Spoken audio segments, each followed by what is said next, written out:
আসসালামু আলাইকুম, হাসান একাডেমির আরেকটা ভিডিওতে স্বাগতম। আমরা আজকে sin থিটা ইকুয়াল হাফ হলে tan থিটা কত বের করব। শর্ট টেকনিক, মাত্র 2 সেকেন্ডে আপনি টেকনিকটা দেখলে বুঝতে পারবেন কিভাবে সহজে বের করবেন এই জাতীয় প্রশ্নগুলো।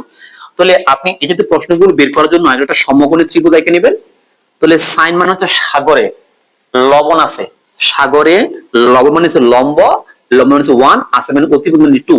হ্যাঁ, তাহলে বের করতে হবে কি ভূমি। যদি কখনো ভূমি অথবা লম্ব বের করতে বলে তাহলে বিয়োগ করতে হবে, অতিভুজ বের করতে বলে যোগ করতে হবে। এই টেকনিক মনে রাখতে হবে। তাহলে আমাকে বের করতে হবে ভূমি। ভূমি মানে হচ্ছে বিয়োগ করতে হবে। কিভাবে বিয়োগ করতে হবে?